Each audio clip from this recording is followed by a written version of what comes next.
It's Friday night, and you know what that means. We at Top Rope Tokes are here to review AEW Rampage. I am saying that over there is Rage. I am pointing way too far backwards. Um, Yeah, I'm not behind you. I'm Or pretty sure am Rage I? here has a song though that he's Oh just yeah. it's been stuck in his head, and he has to get it off. I don't know what he talking about. But oh yeah. It's Friday. Friday. Gotta watch Rampage on Friday. Ah. Hey. But thank you for tuning in to us today. We started right off with a bang with the Young Bucks versus the Lucha Brothers. I kind of missed a little bit of this match, so I'm going to let San talk about this one. But probably the best match of the night. It was definitely fun. Thanks for a reminder. I actually have to pull up my notes. Um, uh, okay, one, Jericho was on commentary this week, but joining him, also Adam Cole came out. Um, early on the Okay, yeah, comment, he did come out for the Bucks match. Yep. early on commentary, I thought this was worth noting. They said in the series between Lucha Brothers and Young Bucks, it's in favor of Penta and Phoenix 5-3. Oh, That okay. changed here in a moment, but yeah, So it's they're five five to four. four now. There was a spot early on that okay, so most of this match is a very much a Lucha Bros and Young Bucks match. Lots of craziness, lots of jumping everywhere, everything. So I only really try to pick out things that you didn't necessarily see on a regular basis from them, because outside that, it very much was what you would expect from these two tag teams. But Mhm. early on, there was a spot where Matt had a sharpshooter on Ray Fenix. He got to the ropes. Matt wouldn't let go, but right there, like kind of fighting too, was Penta and Nick. So Penta put Nick in a submission in the ropes, um, kind of by it was like an abdominal stretch, but the body was weaved in and out of the ropes. And while he was pulling back, he also reached over and was pulling Matt Jackson's hair. It stayed there for a few seconds until the ref got out there and actually started to break them up. At some point in this match, as they're going around crazy, it was after Phoenix actually hit a really good frog splash. There was a kick out. After that, when you got the AEW chants, they actually showed both the tag team champions, Luchasaurus and Jungle Boy, and then the Hardys at different points in the crowds watching and reacting to it, and they were just playing up like, yeah, this is super important, and everyone's out here watching. Um, this is about right where you got there because this is the spot Okay. that you missed. I asked you about is Matt Jackson was on the top rope. Uh, Phoenix climbed up and was getting ready for like a superplex, and Penta got underneath him, and they were about to do the Doomsday superplex where one's on top of each other and they superplex. But Matt pushed uh, Penta and Phoenix away, so Phoenix was just on his shoulders and a little bit further back. Nick Jackson did a springboard drop kick, kicked Ray, and when he kicked him, he flipped backwards and did a poison rana on his own partner, his own brother. Mm. Yeah. Um, See, I did. yeah, that's about where you. That's where about right where you came in, because not long after that was when Matt just ripped off Penta's mask. So Mhm. then he did the whole thing where he covered his face and rolled into the corner, and then they get the BT trigger and pin Ray Fenix, and then Matt taunts them and wears Penta's mask after the match. Yeah. Assholes. But the couple minutes that I saw, entertaining. But those guys always put on a good show when they're out there for them, for sure. I am getting a Yeah. little bit But frustrated with the number of times that I've seen somebody go after the Lucha Bros mask, hmm but that's about it. Outside of yeah, that, it's just sit back, watch, and enjoy the nonstop action. hell yeah. Then the next one we go into is more of a promo than a match. We had Powerhouse Hobbs and Absolute Ricky Starks absolutely destroy two unknowns They literally didn't even tell you who these guys were. They played a promo during the beginning of the match, and the as the promo ended, you see you see Powerhouse getting a power slam on this guy. It was legitimately like Bell about 10 seconds as they introduce like they just basically introduced the promo that they're going to play picture in picture. Then it Mhm. plays. It's probably like a 30-40 second promo, just something quick, nothing crazy. And that ends. They And make like one comment on the promo, and 3 seconds later, power slam, pin. So what match was maybe like 1 minute, 5 seconds? yeah, no more than a minute. So yeah, that wasn't a match. That was a promo of Powerhouse Hobbs and Ricky Starks, just letting everybody know that they are still here and ready to compete as the tag team. Yep. Which I love that tag team, so I'm down to see it. Let's do that. But here we go. The best match that I actually got to see. Kiera Hogan versus Athena. Man, high quality wrestling in this one. Am I winking? Am I winking? I can't wink. Okay, let's be clear. The wrestling itself was No, good. all jokes aside, yeah, yeah, It's there was just some, like myself, I have personally been waiting to see Kiera Hogan get screen time, a bunch of TV time, wrestling matches, and everything. I just sat there from the moment that she walked out on the stage and just was like, "More, please, never go away." And then, of course, it was Athena's debut match, so big deal. You're gonna put her in yeah, there I with love that somebody match. who can wrestle well, so that way everything can look really good in a good match. Um, Mhm. but you knew who the winner was going to be unless it was interference heavy, which AEW doesn't It, try to do a ton of. yeah, I'm gonna say Red Velvet did interfere two times and still didn't help out Kiera. It wasn't nearly as heavy of It did interference as change we the saw in the main momentum. event. Right, right. It wasn't, yeah, nothing like that. We'll get to that later. But yeah, Red Velvet at one point did something to Kira, or sorry, Athena on the outside, She, and then she was yeah, still out there and she rolled her back in to try to give Kira the advantage and stuff. mhm. But yeah, easy Yeah. match to predict. Yeah, I like Athena's finisher. The diamond cutter. Or I always call it the diamond cutter.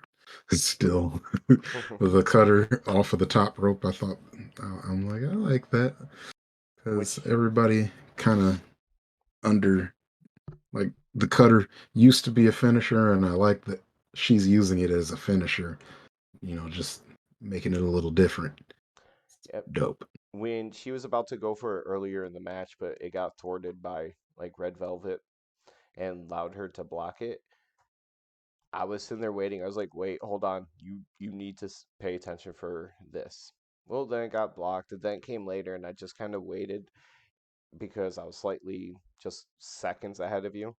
I kind of waited, and I heard your reaction, and I was like, "All right, he just got to see the move."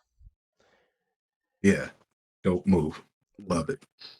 The first time that she attempted it or was going to go for it, but it got thwarted, Excalibur referred to it as a swan diving cutter. I'm sure that's not going to end up being the name that she uses for it, but Yeah. that's what it was referred to for at least right now.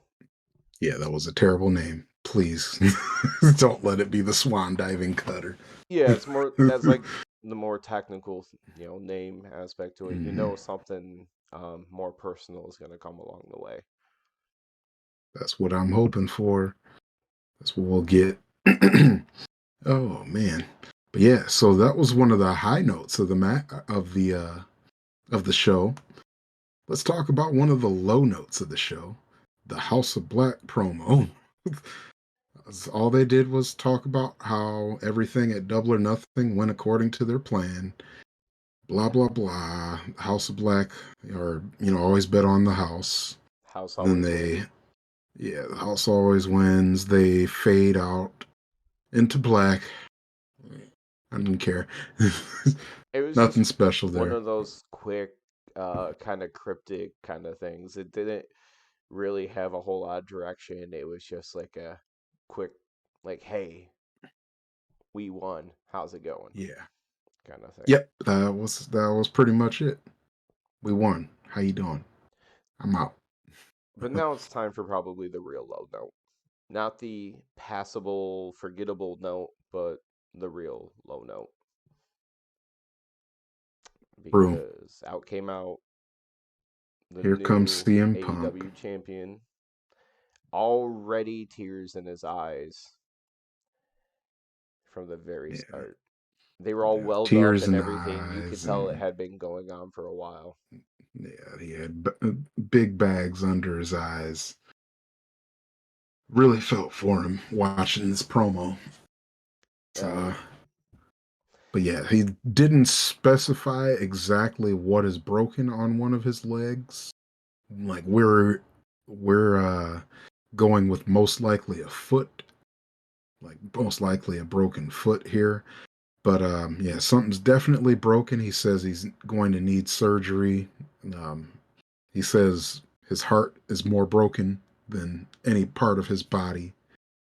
But I do he said like he's definitely going to come back and I do for like all that in the the beginning though he did do a throwback to like when he first got there because he always said he was going to go until the wheels fell off. So he kept using the wheel metaphor throughout the thing. Like later on he said it's broken. They're not off. He'll be back. Um but he needs surgery.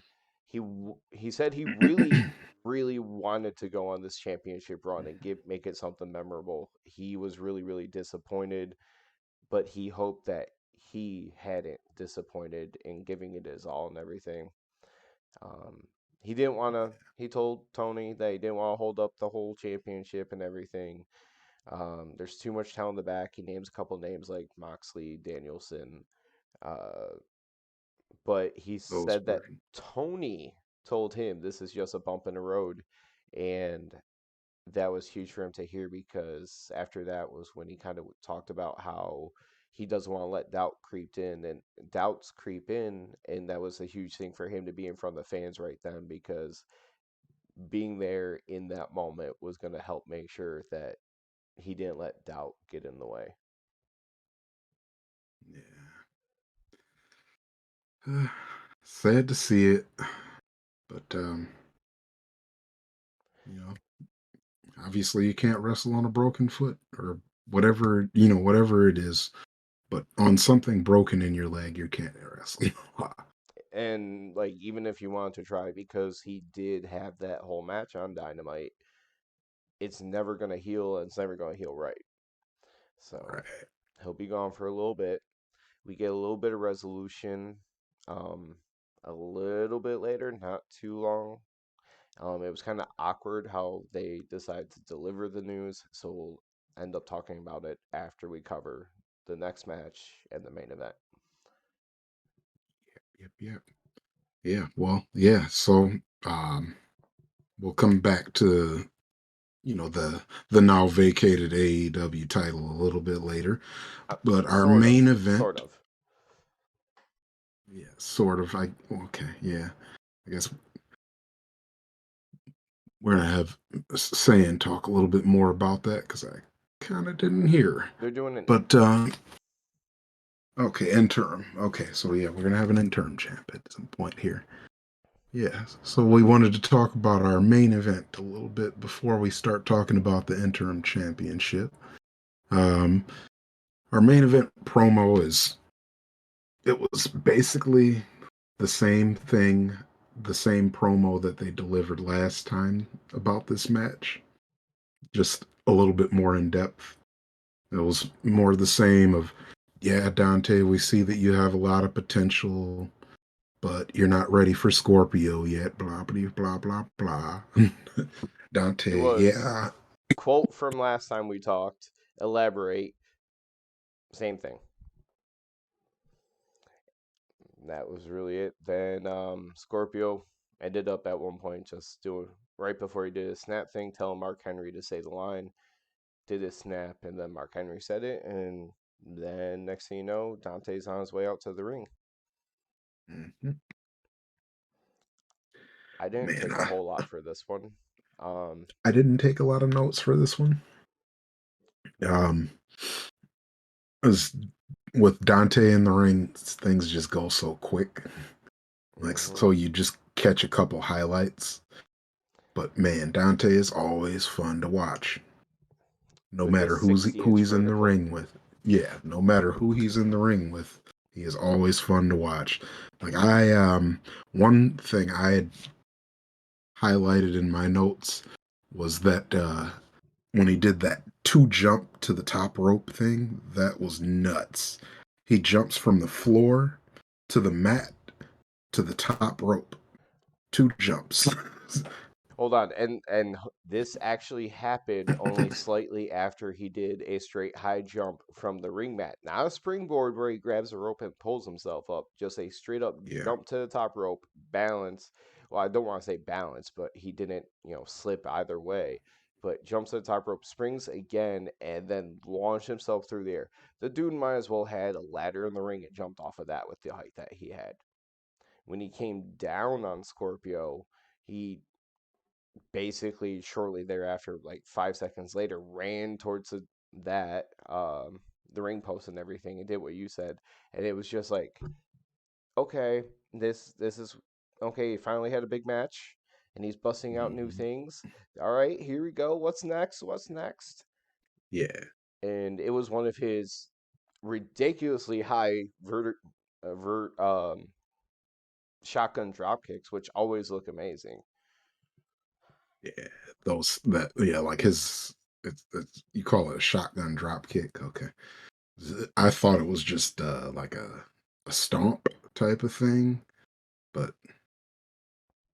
I thought he was more like this and like a kick.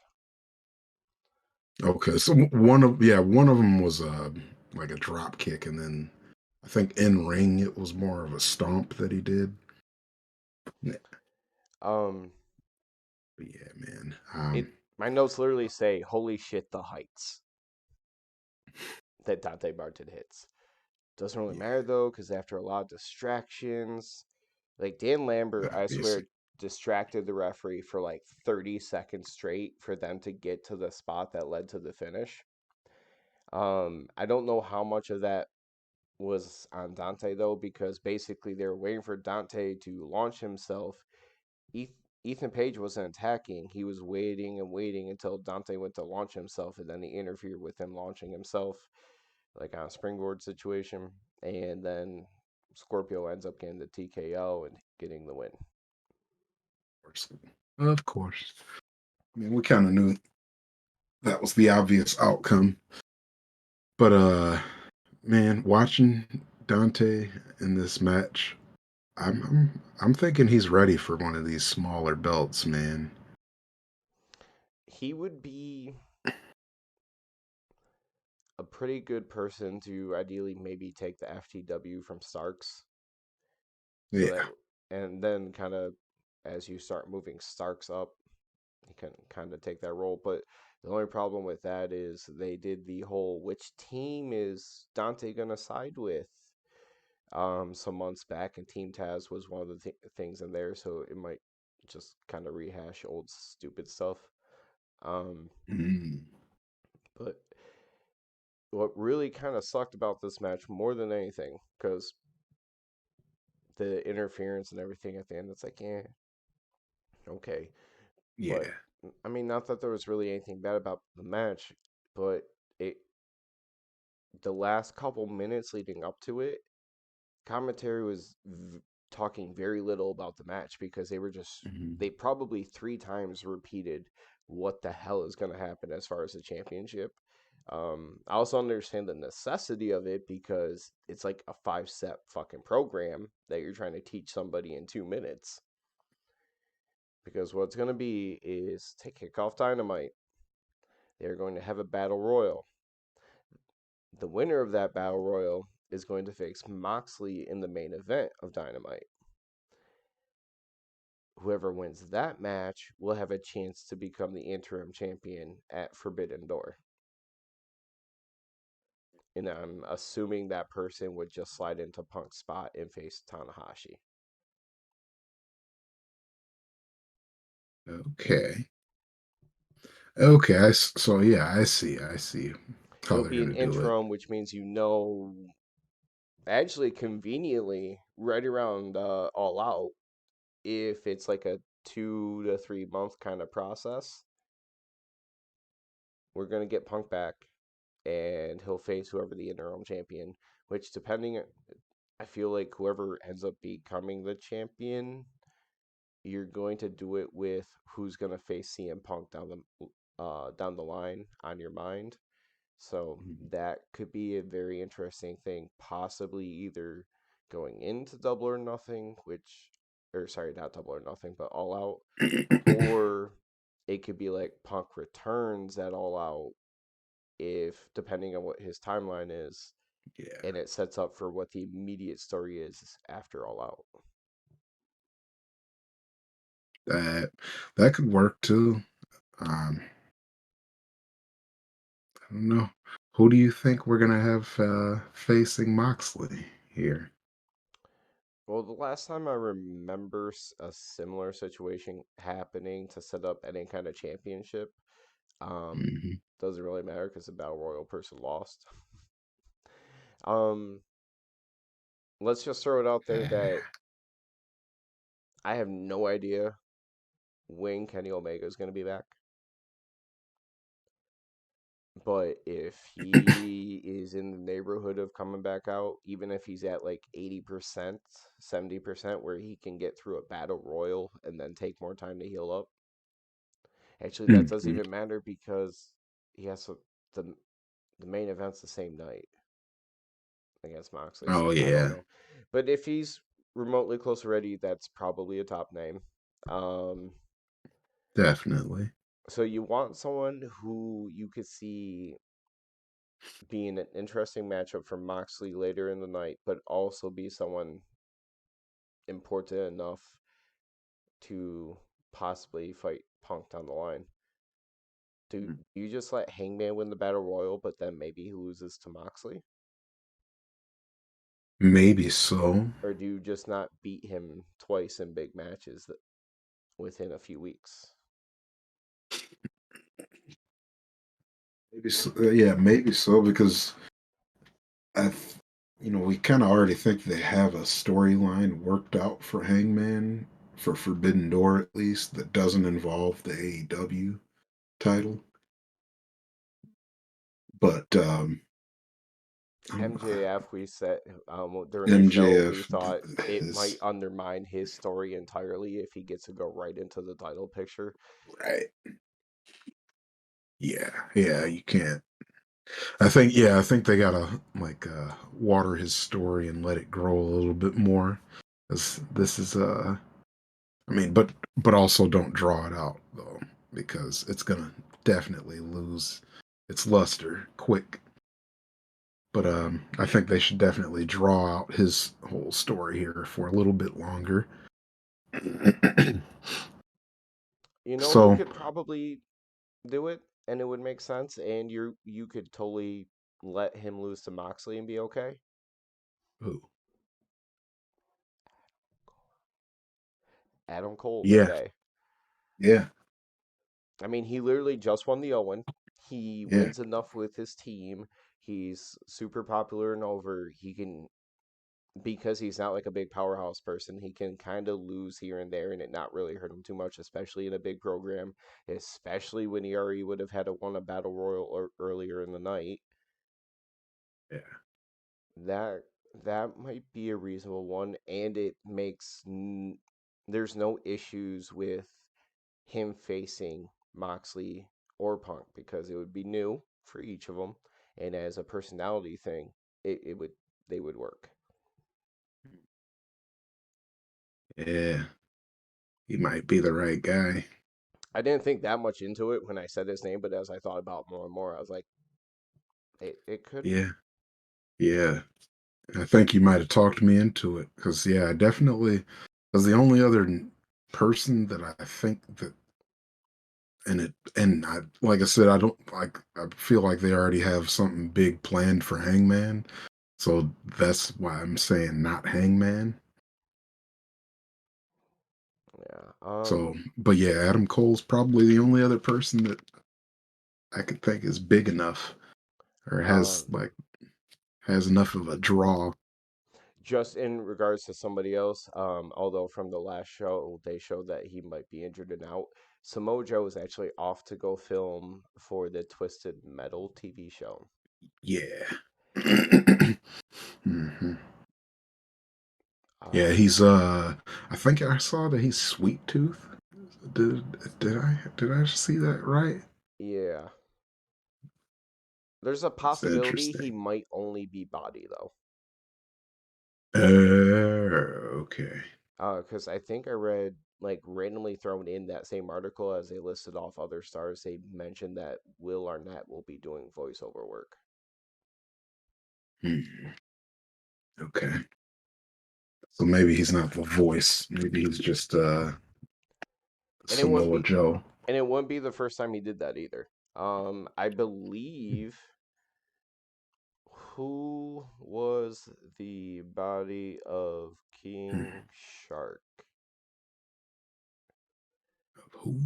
Isn't that the name? The Sky, the squad person, comedian who pronounced that Oh, I motion don't capture for remember. King Shark. No, that wasn't right then. But anyway, I know I'm really sure that Joe did something where he played the body of a character before. Hmm. I just can't remember off the top of my head because that quick Google search did not work out for me. Um, there is one thing Yeah. else I do want to say about the actual show. Okay. The last line of words on the show was Jericho, fireballs for all. Because he's a wizard. I couldn't believe I heard it because like it was just like throwing in that last word and then the program, and I was like, wait, did he just randomly yell "fireballs for all" at the end of the show? And I had to go back and Yeah. play it. It just He's it a was. wizard, man. Uh, he He's a got wizard. he got to throw it in there a couple times tonight, Well, I mean, if you say it enough times, it's got to be true. but And if he's bald in a couple of weeks, can you be a wizard and have no hair? Like, isn't that against the rules? um, I don't know. No, because Voldemort don't have no hair, and he's the strongest wizard. He also doesn't have a freaking nose. Does that count? But ah, He's I more don't snake than human. know. Yeah, still, he's bald. So who knows? He could be the Voldemort of AEW. I hope somebody makes that line, and maybe they bring back Nick Gage, and he brings back the pizza cutter, and he could throw to cut his nose off too. There we go. Get him a Michael Jackson nose.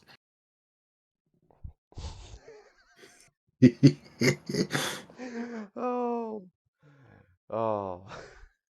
Yeah, get Chris Jericho. Please get a Michael Jackson nose if they cut your hair off, and then just start calling yourself Voldemort. So we already said match of the night, even though you missed most of it. Kiera Hogan and Athena. Well, that one we got to see all of it. I was gonna say moment of the night, but the answer is truly probably however long the Kira Hogan and Athena match was.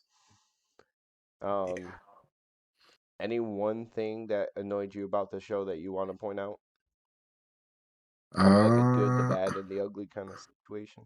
so what was annoying about this show? I wouldn't say anything was particularly annoying. I just want to point out that the House of Black is really weird with a cheerleader. Like I already said, my one critique was probably the way they were rushing in the announcement of how the title situation is going to be handled right during the end of the main event. Yeah, Um, because I was into the match and didn't really catch it what they were saying. like So I feel like if there was other people like me that were just way into the match and not paying that much attention to the commentary, then you missed it too. like when they tried to do the little corner thing and explain it down in the corner, it literally was like a wall of text because of how much was Yeah, going on into what it was. I I feel like they might have been better off just announcing that like this Wednesday on Dynamite we announce what will happen in regards to AEW title. Like just something to head into next show that's a lot simpler because it mhm, was rushed and repeated and repeated and rushed and repeated. yeah, That's probably my only big yeah. takeaway. Like you could have, yeah. Like as much as I liked the main event, oh, he put his finger up. I But got yeah, one as much more. as I liked it, could have Less been. picture in picture during certain matches. Yes, we want full picture for certain matches. I will not say which specific matches, Kiera Hogan and Athena matches, but yes, It'd be a we do good want rule of less thumb in picture in picture. general, but it's just that match. I was, come on, it's her debut. That's entirely why we don't want to miss a minute. Yeah, like her debut match. Come on, guys. To be honest, I've always appreciated specifically Kira's Hogan's like her flair and her style. I've always liked it. So getting to Me see her actually too. in the ring and wrestle, I was just like, yes, I'm so I excited. I know like you her can go. I just want style to too. see more of you. I just want to sit in the baddie section. I don't Honestly, even like. They don't even have to speak to me. I just want to sit there. honestly, because Jade is super serious most of the time, or she's throwing shade. Mhm. I'd probably I'd still want to be close enough to Stokely just because I find that he would probably just be throwing out lines that make me crack up. But I also want to be right there with the baddies. But I just want to be close enough that I can, if he says something to me, I can converse with Stokely. I would so need Stokely to be able to like break ice kind of situation because I wouldn't know what to say like while I'm sitting there. I'd just be like, hi, nope. I don't even know if I could get the word hi out. I'd just probably Mhm. dumbfounded. Like, Or I'd just go over the top. I'd be like, "So you guys are perfect." um. Oh, hi. I forgot that part. holy shit, this has gone off the rails, hasn't it? See, Yeah, that's what happens can't when get you top enough, rope toke. and you can't get enough Kira. Yeah, it's Kiera Hogan making us go off on a tangent with her wrestling abilities. I'll be honest, the first time I saw Red Velvet, to like however long ago now, maybe a year and a half, 2 years ago when it was, the moment I saw her, I don't want to say obsessed. It was just like, who are you? You feel like a star. You have charisma, the it factor. Don't go away. Don't be a one off. I need more of you. Come on. And so Yeah. now, but the thing is, with Red Velvet, it was a random sudden thing. Like, I had no idea who she was. She just randomly popped up one day. Kira Hogan, I knew who the fuck she was. I've been waiting for this moment. It was almost as exciting as me. No, more exciting than Miro coming back on Wednesday. More exciting. Okay. Damn. No, just like I listened to his reaction to Miro, and that's high praise because he was pretty hyped about Miro. Miro, I popped and yelled for. Kira just takes my breath away. It's hard to talk. We need 2 tickets to the baddie section, please. Please. I got bad news, David.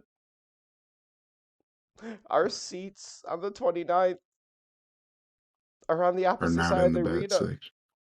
Oh yeah, we're not gonna be in the baddie section. Because when they sit ringside, I feel like it's usually Hmm. been on the side, like towards the main camera.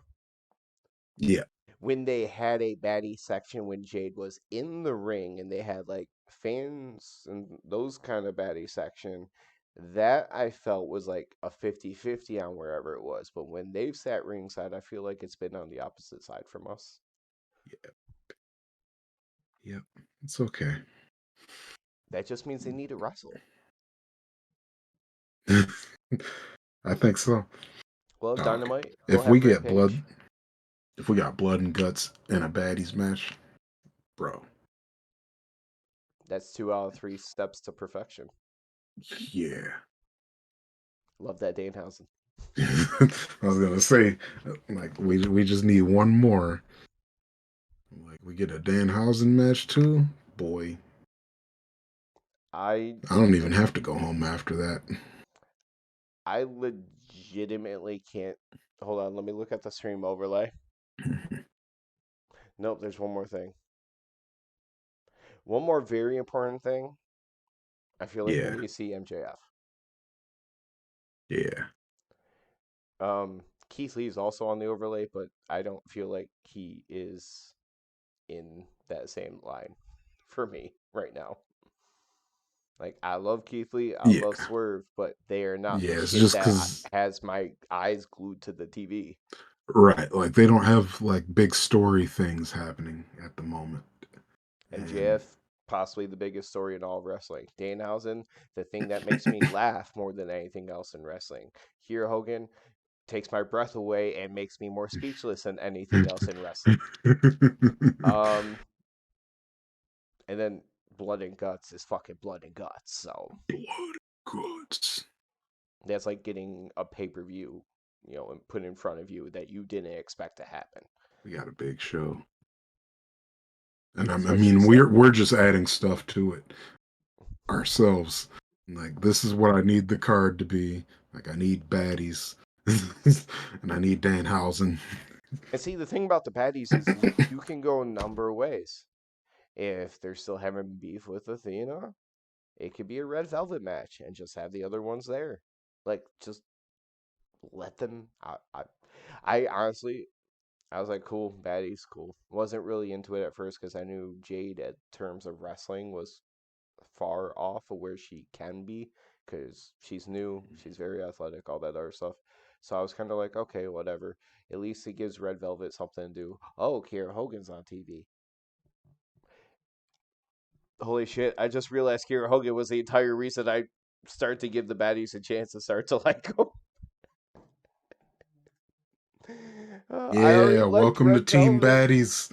I already liked Red Velvet. I just, I knew Jade was like a future project. I mean, right here, right now, but in the future.